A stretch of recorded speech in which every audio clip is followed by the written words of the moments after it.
Hello മക്കളെ, ഇതേ നമ്മളുടെ ഓൺ എക്സാം എത്തിക്കഴിഞ്ഞ് നിങ്ങളുടെ സിലബസ് ഒക്കെ മാറിയിട്ടുള്ള ആദ്യത്തെ ഓണപരീക്ഷയിൽ അപ്പൊ നമുക്ക് ആ എക്സാം പൊളിക്കണ്ടേ മക്കളെ. അപ്പൊ ദേ ഇന്ന് ടീച്ചർ ഇവിടെ വന്നേക്കുന്നത് നിങ്ങളുടെ 4ാമത്തെ ചാപ്റ്ററിലുള്ള മാത്സിലെ 4ാമത്തെ ചാപ്റ്റർ ആയിട്ടുള്ള റെസിപ്രോക്കൽസ് അഥവാ വിപരീത ഭിന്നങ്ങൾ എന്ന് പറയുന്ന ചാപ്റ്ററിലെ ഇമ്പോർട്ടന്റ് ആയിട്ട് നമുക്ക് ലാസ്റ്റ് ടൈമിൽ ഇമ്പോർട്ടന്റ് ആയിട്ട് നോക്കാൻ പറ്റുന്ന കുറച്ച് ക്വസ്റ്റ്യൻസ് ഷെയർ ചെയ്യാനാണ്. അപ്പൊ എല്ലാ മക്കളും ബുക്കൊക്കെ എടുത്ത് സെറ്റ് ആയിട്ടിരുന്നു. അപ്പൊ ടീച്ചർ എന്താണ് ആദ്യം നമുക്ക് റെസിപ്രോക്കൽസ് മെയിൻ ഇമ്പോർട്ടന്റ് ക്വസ്റ്റ്യൻസ് നോക്കുന്നതിന് മുമ്പ് നമുക്ക് ആ ചാപ്റ്ററിൽ കുറച്ച് ഇമ്പോർട്ടന്റ് ആയിട്ടുള്ള നോട്ട്സ് നോക്കിയാലോ? അപ്പൊ സാറേ കാണിച്ചു പോവാം. യെസ്, എന്താണ് റെസിപ്രോക്കൽസ്? ഇതിൽ ചില കുഞ്ഞുമക്കൾക്ക് മനസ്സിലായിട്ടുണ്ടാവില്ല ചിലപ്പോൾ റെസിപ്രോക്കൽസ് എന്താണ്. അപ്പൊ അവരൊക്കെ ശ്രദ്ധിച്ചിരുന്നോട്ടാടാ. റെസിപ്രോക്കൽസ് എന്ന് പറഞ്ഞാൽ മക്കളെ ഏതൊരു സംഖ്യ അല്ലെങ്കിൽ ഫ്രാക്ഷൻ ഉണ്ടാവില്ലേടാ. ഇപ്പതേ ഇതൊരു സംഖ്യ, അതുപോലെ തന്നെ ഇതൊരു ഫ്രാക്ഷൻ ഒക്കെ ഇല്ലേടാ, ഇതിനെ നമ്മൾ തലകീഴായിട്ട് ഇടാ, അല്ലെങ്കിൽ നമ്മൾ എന്താ പറയും, ഇതിന്റെ ന്യൂമറേറ്റർ ഡിനോമിനേറ്റർ ആക്കിയും ഡിനോമിനേറ്റർ ന്യൂമറേറ്റർ ആക്കി, അതായത് അംശം ഛേദമാക്കിയും ഛേദം എന്താക്കി മാറ്റും മക്കളെ, അംശമാക്കിയും ഇന്റർചേഞ്ച് ചെയ്യൂലേ, മാറ്റി എഴുതൂലേ, അതിനെയാണ് നമ്മൾ റെസിപ്രോക്കൽസ് എന്ന് പറയുന്നത്. ഇപ്പൊ ഒരു സാധാ സംഖ്യയാണെങ്കിൽ ഇതിനെ നമുക്ക് 4/1 ഇടാല്, ഇവിടെ 1 എന്നിട്ട് ഒരു വ്യത്യാസം വരൂലല്ലോ മക്കളെ. അപ്പൊ നമ്മൾ ഇതിന്റെ റെസിപ്രോക്കൽ എന്താക്കും, 1/4 എന്ന് എഴുതും. അതാണ് ഒരു സംഖ്യയെ നമ്മൾ വിപരീതമായിട്ട് എഴുതുന്നതിനാണ് നമ്മൾ റെസിപ്രോക്കൽസ് അഥവാ വിപരീത ഭിന്നങ്ങൾ എന്ന് പറയുന്നത്. അതാണ് ഇവിടെ എഴുതിയേക്കണത്, the inverse of a value or a number, അല്ലെങ്കിൽ എന്ത് പറയാം, turning the number upside down. ഇപ്പൊ n എന്ന് പറയുന്ന ഒരു നമ്പറിന്റെ റെസിപ്രോക്കൽ എന്താണ്, 1/n ആണ്. അപ്പൊ ആദ്യത്തെ എന്താണ് റെസിപ്രോക്കൽ എന്ന് എല്ലാ മക്കൾക്കും മനസ്സിലായില്ലേ?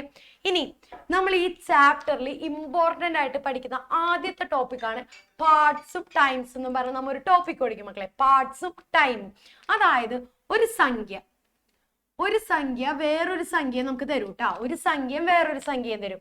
അതിന്റെ ഈ സംഖ്യയുടെ എത്ര ടൈംസ് എന്ന് പറഞ്ഞാൽ മലയാളത്തിൽ എന്താ പറയുക, മടങ്ങ് എന്ന് പറയില്ലേ, എത്ര മടങ്ങാണ് 4, അതായത് 2ന്റെ എത്ര മടങ്ങാണ് 4, ഇങ്ങനത്തെ ഒരു ചോദ്യം നിങ്ങൾക്ക് പ്രതീക്ഷിക്കാം. അതുപോലെ തന്നെ 4ന്റെ എത്ര ഭാഗമാണ് അതിന് നമ്മൾ പാർട്ട് എന്ന് പറയും, എത്ര ഭാഗമാണ് 2, ഇങ്ങനത്തെ ക്വസ്റ്റ്യനുകൾ നിങ്ങൾക്ക് എക്സാമിന് വരും. അതായത് ഒരു 10 ലിറ്റർ വെള്ളമുണ്ട്, വേറൊരെണ്ണത്തിൽ 15 ലിറ്റർ വെള്ളമുണ്ട്, അങ്ങനെയാണെങ്കിൽ 10 ലിറ്ററിന്റെ എത്ര ഇരട്ടിയാണ് ഇപ്പുറത്തെ കുപ്പിയിൽ ഇരിക്കണേ എന്നൊക്കെ പറഞ്ഞിട്ട് നിങ്ങൾക്ക് ചെറിയ ചെറിയ ചോദ്യങ്ങളൊക്കെ വരും. അപ്പൊ നിങ്ങൾ എന്ത് ചെയ്യണം, 10 ഇവിടെ കൊണ്ട് എഴുതണം, 15 ലിറ്ററിന് ഇവിടെ കൊണ്ട് എഴുതണം. എന്നിട്ട് നിങ്ങൾ ഇങ്ങനെയും ഇടാം, ഇങ്ങനെയും ഒരു ആരോ ഇടാം. അപ്പൊ നിങ്ങൾക്ക് ടൈംസും പാർട്ടും കണ്ടുപിടിക്കാല്ലേ. ഇനി അതെങ്ങനെ കണ്ടുപിടിക്കാന്ന് ടീച്ചർ പറഞ്ഞുതരാം കേട്ടാ. ഈ ടൈംസും പാർട്ടും ഇൻ കേസ് നിങ്ങൾക്ക് ടൈംസും പാർട്ടും തന്നിട്ടുണ്ടാവും, ഈ ഒരു കോളമായിരിക്കും നിങ്ങൾക്ക് കണ്ടുപിടിക്കേണ്ട, അല്ലെങ്കിൽ ഈ ഒരു കോളമായിരിക്കും കണ്ടുപിടിക്കേണ്ടത്. നമുക്ക് അതെങ്ങനെയാണ് നോക്കാം. സാറേ അടുത്ത സ്ലൈഡ്. ഓക്കെ മക്കളെ, അപ്പൊ മക്കളെ നിങ്ങൾക്ക് 2 സംഖ്യകൾ ഉണ്ടെന്ന് വിചാരിക്കാം. ഒരെണ്ണം സംഖ്യ എന്തായാലും മറ്റേ സംഖ്യയിലെ ചെറുതും വലുതും ഉണ്ടാവുമല്ലാടാ. അപ്പൊ നിങ്ങൾക്കൊരു ടിപ്പ് പറഞ്ഞുതരാം. ചെറിയ സംഖ്യ എപ്പോഴും എന്ത് ചെയ്യാ, ഈ കോളത്തിൽ എഴുതാം, വലിയ സംഖ്യ എവിടെ എഴുതാം, ഇപ്പുറത്ത് എഴുതാം. ഓക്കെ അല്ലേ? ഇനി നിങ്ങൾക്ക് ടൈംസ് ആണ് ആദ്യം കണ്ടുപിടിക്കേണ്ടതെന്ന് വിചാരിക്കും. ഈ സംഖ്യയുടെ എത്ര മടങ്ങാണ് ഈ സംഖ്യ എന്നാണ് നിങ്ങൾക്ക് കണ്ടുപിടിക്കേണ്ടത് വിചാരിക്കും മക്കളെ. അപ്പൊ നിങ്ങൾ എന്ത് ചെയ്യണം, b/a ചെയ്യണം. അതായത് b യെ എന്ത് വെച്ച് ഡിവിഷൻ ചെയ്യണം, ഹരിക്കണം.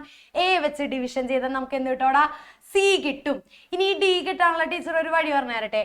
ഈ d എന്ന് പറഞ്ഞാൽ സിയുടെ എന്താണ് മക്കളെ, റെസിപ്രോക്കൽ, അതായത് വിപരീത ഭിന്നമാണ് എന്ത്, ഈ d. അതായത് c തിരിച്ചിട്ടാൽ മതി. ഇപ്പൊ c ഇവിടെ 5 ആണ് കിട്ടണമെങ്കിൽ d നമുക്ക് എന്ത് കിട്ടും, 1/5. 5ന്റെ റെസിപ്രോക്കൽ എന്താണ്, 1/5. അപ്പൊ ഇവിടെ എന്ത് കിട്ടും മക്കളെ, 1/5 കിട്ടും. അല്ല നിങ്ങൾക്ക് d കണ്ടുപിടിക്കണമെങ്കിൽ എന്ത് ചെയ്താൽ മതി, ഈ a/b ചെയ്താൽ മതി. നമ്മ c കണ്ടുപിടിക്കാൻ എന്ത് ചെയ്ത്, b/a ചെയ്ത്, b യെ a കൊണ്ട് ഹരിച്ച്, അങ്ങനെയാണ് d കണ്ടുപിടിക്കാൻ എന്ത് ചെയ്യും മക്കളെ, a/b കണ്ടാൽ മതി. എല്ലാവർക്കും മനസ്സിലായില്ലടാ? ഇനി ഈ b കാണണമെങ്കിൽ എളുപ്പ വഴിയുണ്ട്. aയും cയും കൂടെ എന്ത് ചെയ്താൽ മതി, ഗുണിച്ചാൽ മതി, ഇൻഡു ചെയ്താൽ മതി. b കാണണമെങ്കിൽ എന്ത് ചെയ്താൽ മതി, aയും cയും കൂടെ എന്ത് ചെയ്താൽ മതി എടാ, ഗുണിച്ചാൽ മതി.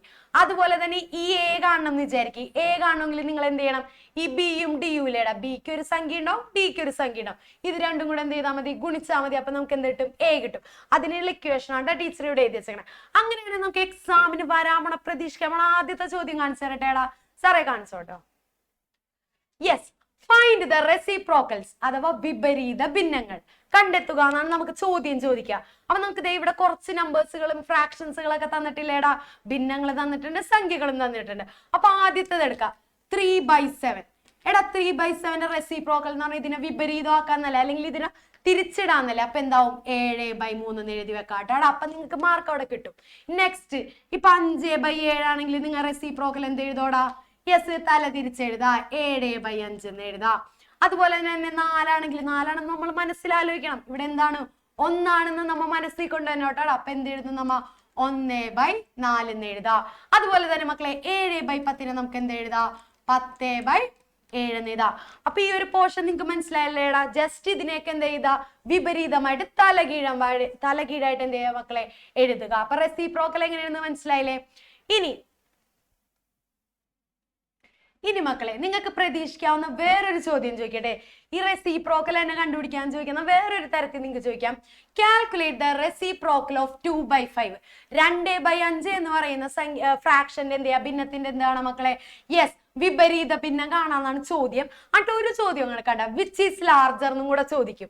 അപ്പൊ പറഞ്ഞുതരാം. ഈ 2/5ന്റെ റെസിപ്രോക്കൽ നമുക്ക് എല്ലാവർക്കും അറിയാലടാ, 5/2 ആണ് അതിന്റെ റെസിപ്രോക്കൽ. വിപരീത ഭിന്നം 5/2 ആണ്. ഇനി ലാർജർ എന്ന് പറയൂലേടാ? ലാർജർ എന്ന് പറഞ്ഞാൽ ഈ 2/5 ഉണ്ട്, 5/2 ഉണ്ട്. ഇതിലേതാണ് ലാർജർ എന്ന് ചോദിക്കുമ്പോൾ നിങ്ങൾ എന്ത് എഴുതണം എന്നറിയോ? ഈ മേലേല് വലുത് വന്നിട്ടുണ്ടാ നോക്കാം. മേലേല് വലുതായിട്ടുള്ള ഏത് ഫ്രാക്ഷൻ ആണ് ഇത് നോക്കും? 5 അല്ലേ? മേളില് വലുത് വന്നേക്കണ 5 അല്ലേ? അപ്പൊ ഈ 5/2 ആയിരിക്കും അവിടെ എന്ത്? വലുതിട്ടാ. ന്യൂമറേറ്റർ അഥവാ അംശം എന്തായിട്ട് വരണം? വലിയ സംഖ്യ വരൂല. ഇതിൽ രണ്ടിലും കമ്പയർ ചെയ്യുമ്പോൾ അംശം വലിയ സംഖ്യ വന്നത് എന്തായിട്ട് ചെയ്താൽ മക്കളെ? വലുതാണെന്ന് പറഞ്ഞിട്ട് എഴുതണം കേട്ടോ. അങ്ങനെയാണെങ്കിൽ മക്കളെ വേറെ ഇനി ഒരു നോട്ടും കൂടെ ടീച്ചർ പറഞ്ഞുതരാം. അപ്പൊ നിങ്ങൾക്ക് റെസിപ്രോക്കൽ എങ്ങനെയാണ് കണ്ടുപിടിക്കേണ്ടത് മനസ്സിലായില്ലേ? ഇനി നമുക്ക് ഈ റെസിപ്രോക്കലൊക്കെ ഹരണം ചെയ്യൂലേ, ഡിവൈഡ് ചെയ്യൂലേ? നിങ്ങൾ ഡിവൈഡ് ചെയ്യാൻ പഠിച്ചിട്ടില്ല, പക്ഷെ നമ്മൾ വേറൊരു ട്രിക്ക് ഒക്കെ പഠിച്ചില്ല. അപ്പൊ ആ ട്രിക്ക് ടീച്ചർ കാണിച്ചു തരാം കേട്ടാ. സാറെ കാണിച്ചു. എടാ നോക്കിയടാ, നിങ്ങൾക്ക് A/Bയും C/Dയും ഉണ്ടാവും. അതായത് ഇപ്പൊ ടീച്ചർ സംഖ്യ വെച്ച് കാണിച്ചു തരാം. 3/2 1/2 വെച്ച് എന്ത് ചെയ്യാൻ പറഞ്ഞേക്കണേ? ഡിവൈഡ് ചെയ്യാൻ പറഞ്ഞേക്കണേ. എന്ത് പറഞ്ഞേക്കണേടാ? ഹരിക്കാൻ പറഞ്ഞേക്കണേ കേട്ടാ, ഹരിക്കാൻ. അപ്പൊ നമുക്ക് ഇതിനെ ഹരിച്ച് പരിചയം ഉണ്ടാടാ? ഇല്ല. നമുക്ക് ഫ്രാക്ഷൻസ് തന്നെ നിങ്ങൾ ഇപ്പോഴല്ലേ പഠിച്ച. അപ്പൊ ഇതിന് എന്ത് ചെയ്യണം എന്ന് വെച്ചാല് ശ്രദ്ധിച്ചിരുന്നോട്ടാടാ. 3/2 അങ്ങനെ തന്നെ എഴുതാ. ആദ്യത്തെ ഫ്രാക്ഷൻ മക്കൾ എന്ത് ചെയ്യാ? അങ്ങനെ തന്നെ എഴുതാ. A/B എഴുതിയിട്ടില്ലേ? ഇവിടെ A/B അങ്ങനെ തന്നെ ഇരിക്കണം.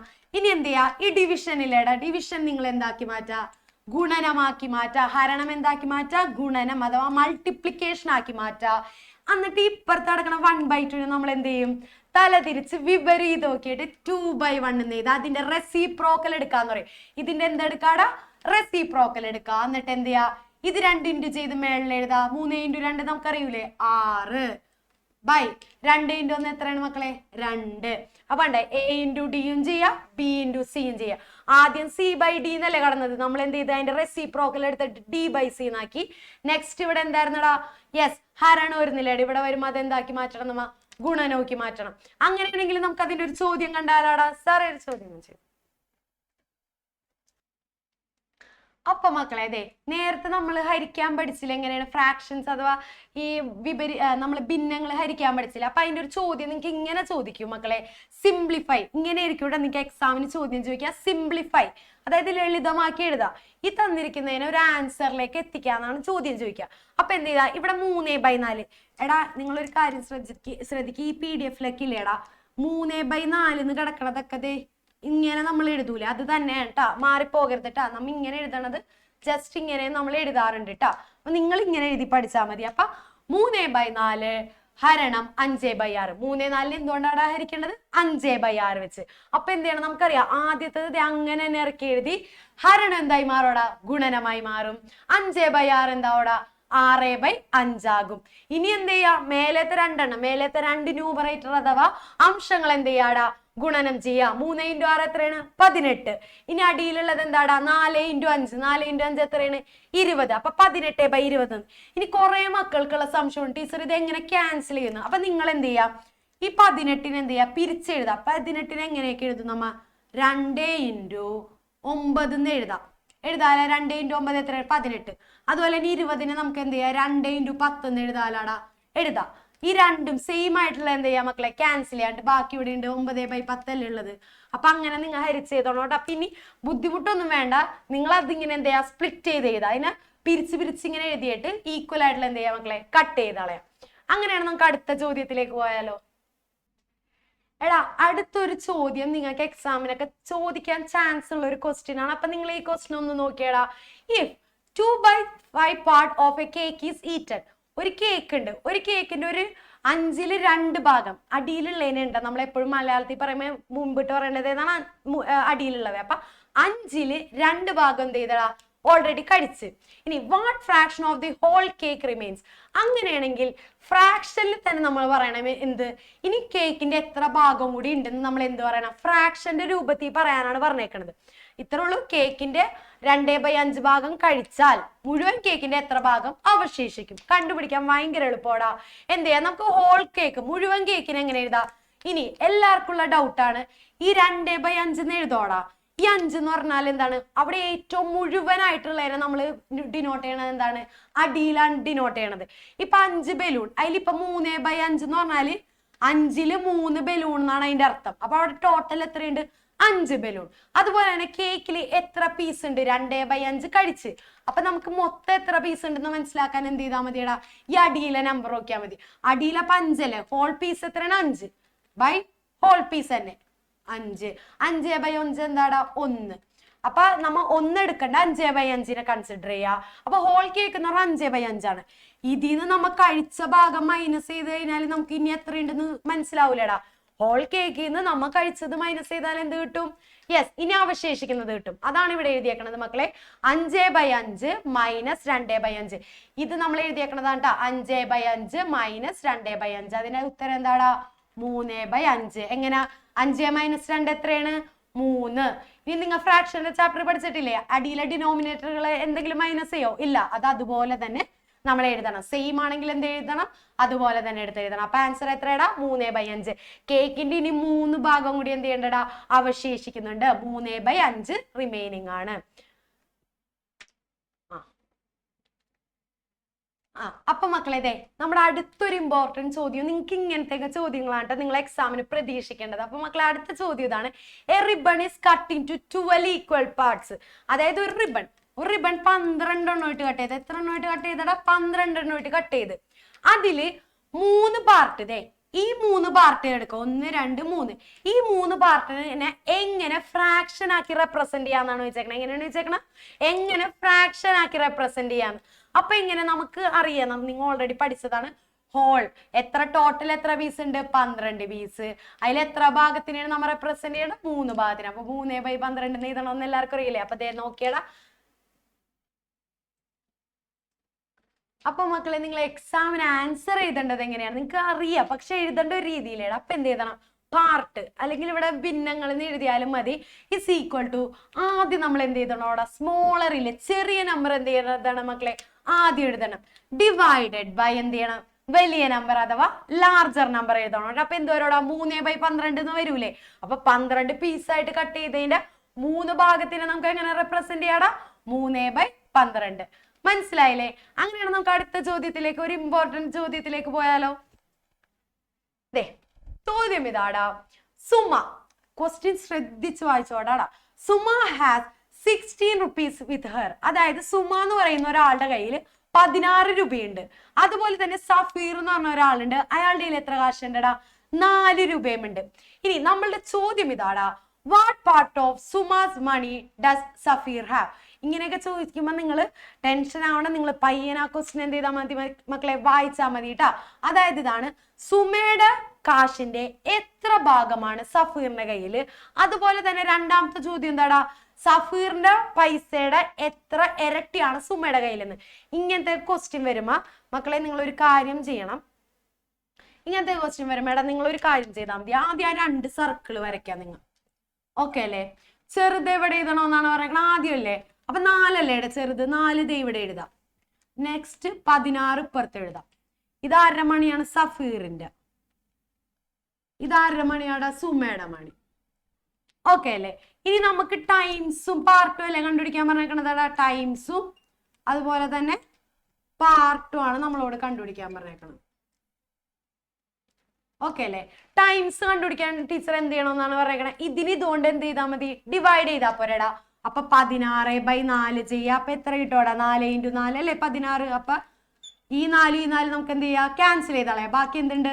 4 അപ്പൊ നമുക്ക് എത്ര ടൈംസ് ആണെന്ന് കിട്ടി? 4 ടൈംസ് ആണെന്ന് കിട്ടി. നമുക്കറിയാലോ ടൈംസിന്റെ റെസിപ്രോക്കൽ ആണ് എന്ത്? പാർട്ട്. അപ്പൊ 4ന്റെ റെസിപ്രോക്കൽ എന്താടാ? 1/4. 4ന്റെ റെസിപ്രോക്കൽ എന്താടാ? 1/4.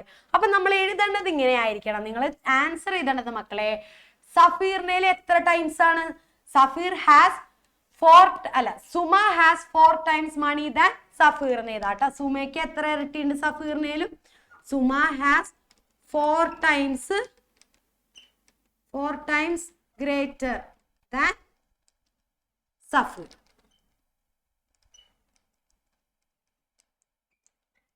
ഓക്കെ, അപ്പൊ മലയാളം മീഡിയം പിള്ളേര് നമ്മൾ ഇങ്ങനെ എഴുതണം.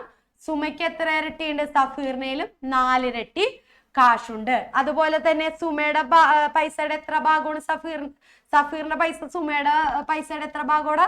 4 ഭാഗം. അപ്പൊ എഴുതാ സുമയുടെ കാശിന്റെ 4 ഭാഗമാണ് എന്ത്? സഫീറിന്റെ കാശ്. 1/4 ഭാഗം. ഓക്കെ ആണല്ലോ? അപ്പൊ നിങ്ങൾ ഇങ്ങനെ ടൈംസ് എന്ന് എഴുതിയിട്ട് 4 times എന്നും പാർട്ട് എന്ന് എഴുതിയിട്ട് 1/4 എന്നും എഴുതിയാൽ മതിയിട്ട്. അവിടെ ഇങ്ങനെ എഴുതിയാലും നിങ്ങൾക്ക് മാർക്ക് കിട്ടും. ഓക്കെ അല്ലേ? അപ്പൊ മക്കളെ, ഇങ്ങനത്തെ ചോദ്യവും നിങ്ങൾക്ക് എക്സാമിന് പ്രതീക്ഷിക്കാം റെസിപ്രോക്കൽസിന്. ഈ ചോദ്യം നിങ്ങൾ ഒന്ന് ശ്രദ്ധിച്ചിരുന്നാൽ നിങ്ങൾക്ക് മനസ്സിലാവണ ചോദ്യമാണ്. ഇത് നമ്മുടെ ടെക്സ്റ്റ് ബുക്കിലെ ചോദ്യവുമാണ്. അപ്പൊ നമുക്ക് നോക്കിയാലാടാ, ഇതാണ് പറയുന്നത് 2/3, അതായത് 2/3 of a bottle was filled with 1/2 liter of water. അങ്ങനെയാണെങ്കിൽ how many litres of water will be the bottle hold? ഒരു വെള്ളം ബോട്ടിൽ എടാ, ഒരു വെള്ളം ബോട്ടിലുണ്ട്. ഈ വെള്ളം ബോട്ടിൽ നമ്മൾ 3 ഭാഗങ്ങളായിട്ട് തിരിച്ച്, ഇതിൽ ഈ 2 ഭാഗം കൂടി ചേർന്നതിനെ നമ്മൾ എന്ത് പറയും? 2/3. അതായത് 3ന്റെ 2 ഭാഗമല്ലേ വന്നേക്കണ. ഈ 2 ഭാഗം എത്ര ലിറ്റർ വെള്ളം വെച്ച് നിറഞ്ഞാണ് പറഞ്ഞത്? 1/2 liter വെള്ളം. എത്രയാണ്? 1/2 liter വെള്ളം ഓൾറെഡി നിറഞ്ഞ്. നമ്മളോടുള്ള ചോദ്യം, ഈ ബോട്ടിൽ ഫുള്ള് നിറയാൻ എത്ര ലിറ്റർ വെള്ളം വേണം, അല്ലെങ്കിൽ ഈ മൊത്തം ബോട്ടിലെ വോളിയം, മൊത്തം ലിറ്റർ നിറയാന്ന് ചോദിക്കണതിന്റെ അർത്ഥം എന്താണ്? മൊത്തം ബോട്ടിലെ വോളിയം അല്ലേടാ. അപ്പൊ അത് എഴുതുമ്പോ നിങ്ങൾ ആൻസർ എഴുതുമ്പോ ശ്രദ്ധിക്കാം, വോളിയം ഓഫ് ബോട്ടിൽ, ബോട്ടിലെ വോളിയമാണ് നമുക്ക് കാണേണ്ടത്. വ്യാപ്തൂലേടാ, വ്യാപ്തം, ബോട്ടിലിന്റെ വ്യാപ്തം നമുക്ക് കാണണം. അത് കാണാൻ എന്ത് ചെയ്യണം? ഇൻറ്റു ഫുൾ ബോട്ടിലെ വ്യാപ്തത്തിൽ 2/3 ഓൾറെഡി ഫിൽഡ് ആയി. 2/3 എന്തായി? ഓൾറെഡി ഫിൽഡ് ആയി. നമ്മൾ എന്ത് ചെയ്തു? ഇൻറ്റു 2/3 ഇസിക്കൽ ടു 2/3 എത്രയുടെ ഫിൽഡ് ആയേക്കണത്? 1/2 ലിറ്റർ. 1/2 ലിറ്റർ. അതിനെ നമ്മൾ ഇങ്ങനെയായിട്ട് എഴുതേണ്ടത്, വോളിയം ഓഫ് ബോട്ടിൽ ഇൻറ്റു 2/3 ഭാഗം എത്ര? 1/2 ലിറ്റർ ആയി. ബോട്ടിലിന്റെ 2/3 ഭാഗം എത്രയാണ്? 1/2 ലിറ്റർ. അതാണ് ഇതിന്റെ അർത്ഥം. അപ്പൊ വോളിയം ഓഫ് ബോട്ടിൽ കണ്ടുപിടിക്കാൻ എന്ത് ചെയ്യണം? വോളിയം ഓഫ്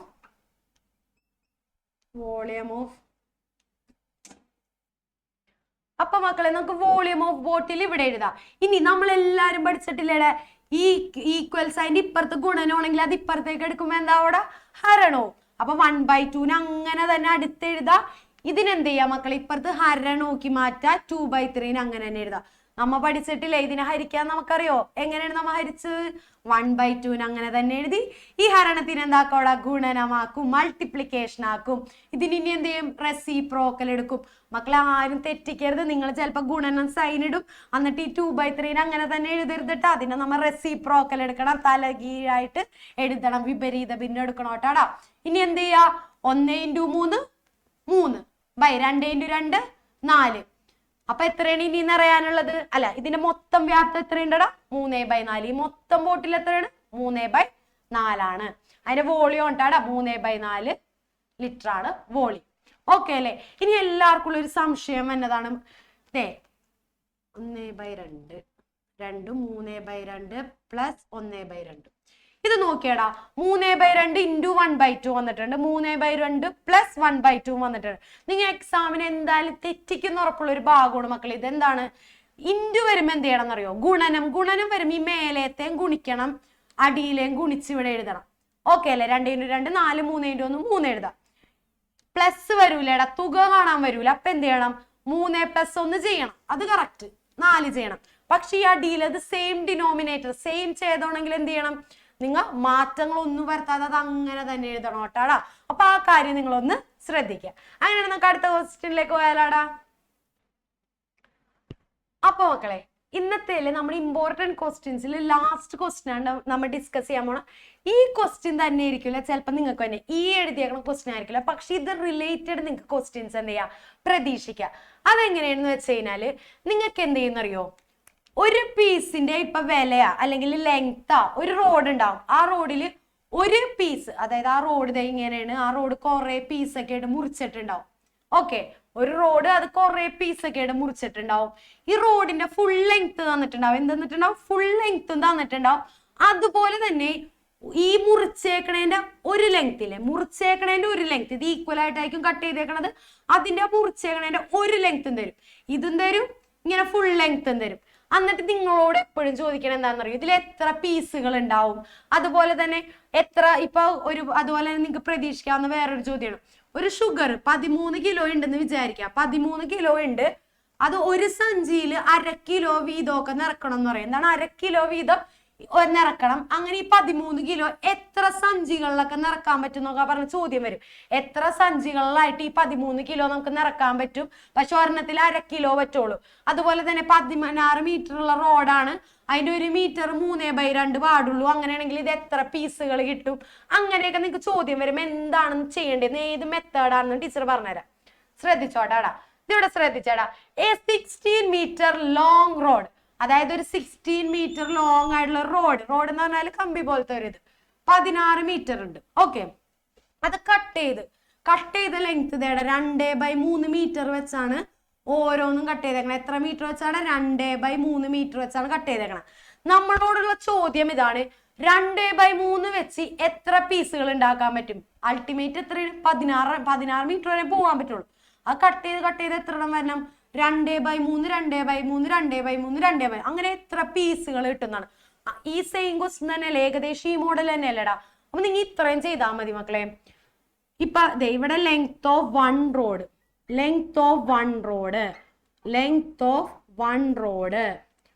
ഒരു കമ്പിയുടെ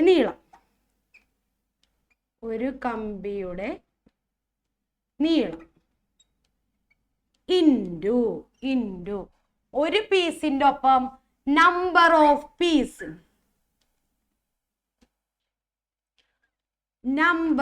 പീസ് ചെയ്താൽ നമുക്ക് എന്ത് കിട്ടും അറിയോടാ? ടോട്ടൽ ലെങ്ത് കിട്ടും. Total length. ഇപ്പതേ നിങ്ങൾക്ക് ഇത് മനസ്സിലായില്ലെങ്കിൽ ഒന്ന് ആലോചിക്കാം. ഒരു മിഠായിയുടെ വില 5 രൂപ. നമുക്ക് 5 മിഠായിയുടെ വില അറിയണം. 5 മിഠായിയുടെ വില എന്ന് പറഞ്ഞാൽ എത്രയാണ്? 5 × 5 ചെയ്താൽ പോരെ, 25. അപ്പൊ ഇതെന്ന് പറഞ്ഞാൽ ടോട്ടൽ പ്രൈസ് അല്ലേ, ഇത് ടോട്ടൽ പ്രൈസ്. അതുപോലെ തന്നെ ഇത് ഇവിടെ എന്താണ്? Total length. ഈ 5 എന്താടാ? Yes, number of peace. 5 മിഠായി. ഈ 5 എന്താടാ? ഒരു മിഠായിയുടെ കാശ്. അതായത് ഒരു റോഡിന്റെ ഒരു length of one road, cut ചെയ്ത് കഴിഞ്ഞിട്ടുള്ള ഒരു റോഡിന്റെ ലെങ്ത്. ഓക്കെ ആണോ? അപ്പൊ നമ്മൾ എന്ത് ചെയ്യാ? നമ്മളോട് പറഞ്ഞേക്കണത് എന്ത് കണ്ടുപിടിക്കാനാടാ? നമ്പർ ഓഫ് പീസ് അല്ലേ. ഈ സാധനം നമുക്ക് ക്വസ്റ്റ്യൻ തന്നിട്ടില്ലേ? എത്രയാണ് തന്നേക്കണം? 2/3 ഇൻറ്റു നമ്പർ ഓഫ് പീസസ്. എടാ അങ്ങനെ തന്നെ ഇതാ കഷ്ണങ്ങളുടെ എണ്ണോട്ടാടാ, കഷ്ണങ്ങളുടെ എണ്ണം മൊത്തം നീളം എന്നാണ്. ടോട്ടൽ ലെങ്ത് മൊത്തം നീളം എത്രയാണ് നമ്മളവിടെ പറയണം? 16 മീറ്റർ. ഓക്കെ അല്ലേ? ഇനി ഇതിന് ഇവിടെ നിർത്തിയിട്ട് ഇവിടെ ഗുണനോ അല്ലേ, ഇങ്ങോട്ട് വരുമ്പോ എന്താവണോട്? അത് ഹരണം ആവണ്ടേ. അപ്പൊ നമ്പർ ഓഫ് പീസസ് എങ്ങനെ കണ്ടുപിടിക്കാം? 16. ഇവിടെ എന്താവും? ഹരണമാകും. 2/3 അങ്ങനെ തന്നെ എഴുതാം. നമുക്കിനി ഹരിക്കാൻ അറിയോടാ ഇതിനാ? നമുക്കൊരു മെത്തേഡ് ഉണ്ട് ടീച്ചർ, ഇത് ഇവിടെ എഴുതാം. = 16 ഹരണം എന്താക്കണോടാ? ഗുണനമാക്കണം. ഇതിന് എന്തെടുക്കണം? റെസിപ്രോക്കൽ എടുക്കണം. 2/16 എത്ര പ്രാവശ്യം പോകോടെ? നമുക്ക് എല്ലാവർക്കും അറിയൂലേ? 8 പ്രാവശ്യം. അപ്പൊ 8 × 3 എത്രയടാ? Yes, 24 piece. 24 പീസ്. നിങ്ങൾ ആലോചിക്കുക, ഈ ഒരു റോഡിന് 24 പീസ് 2/3 മീറ്റർ വെച്ചില്ലേ? ഇവിടെ 2/3 ആണ് കേട്ടോ. 2/3 മീറ്റർ വെച്ച് മുറിച്ചിട്ടുണ്ടെങ്കിൽ 24 പീസ് ആവും. എത്ര മീറ്റർ ആവും? അത് 16 മീറ്റർ ആയിട്ടുണ്ടാവും. 24 പീസ് വരെ നമുക്ക് മുറിക്കാൻ പറ്റും. ഈ 2/3 മീറ്റർ വെച്ച് 24 പീസിനെ മുറിച്ചിട്ടുണ്ടെങ്കിൽ എത്ര അവസാനം? 16 മീറ്റർ കിട്ടോട്ടാടാ. അപ്പൊ എല്ലാവർക്കും ഈ ചോദ്യങ്ങൾ മനസ്സിലായില്ലേ? അപ്പൊ ഇങ്ങനത്തെ റിലേറ്റഡ് ആയിട്ടുള്ള ചോദ്യങ്ങളൊക്കെ നിങ്ങൾക്ക് എക്സാമിന് പ്രതീക്ഷിക്കാം. എല്ലാ മക്കളും ചോദ്യങ്ങൾ നല്ല കൃത്യമായിട്ട് വായിച്ചിട്ട് എന്ത് ചെയ്യണം? ആൻസർ ചെയ്യണം കേട്ടോ. അപ്പൊ all the best for your exam. Thank you.